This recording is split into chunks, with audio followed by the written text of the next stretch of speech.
n'y avait aucune obligation média. Généralement, c'était une conférence de presse classique, voire un simple communiqué à l'AFP.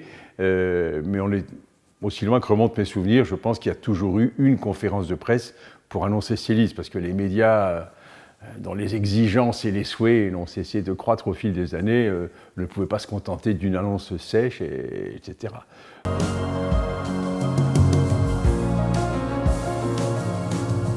Trois critères essentiels à prendre en compte. Il y a le règlement de la FIFA. Présentement, c'est une liste de 35 pour le 14 mai à minuit, 35 noms en vrac, sans aucune obligation de quelque sorte que ce soit.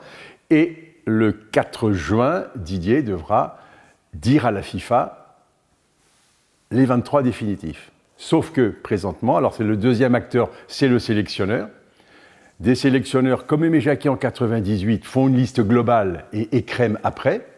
Didier a choisi l'option inverse, c'est-à-dire que de son propre chef, il annoncera les 23 plus les réservistes. Petite contrainte connexe, les éventuelles obligations liées à des contrats avec les médias, ce qui est le cas de la fédération, qui a un contrat avec TF1, le sélectionneur devant faire son annonce sur une antenne du groupe TF1.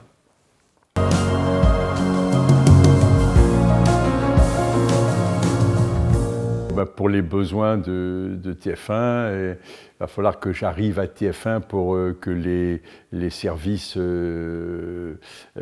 artistiques du JT préparent la mise en forme. Donc je vais arriver avec une clé USB sur laquelle il y aura les noms des 23 plus les réservistes.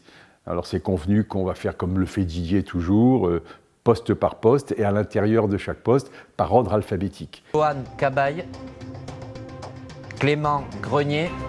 Et le prénom avant le nom. Donc voilà, Didier va annoncer prénom, nom, et à chaque fois, je pense qu'en incrustation, les services de TF1 voilà, auront préparé. Et quand Didier donnera sa liste simultanément, parce qu'il n'y a pas d'exclusivité sur l'équipe de France, toutes les agences de presse auront la liste qui tombera à l'instant T, de façon à ce qu'ils puissent également la répercuter.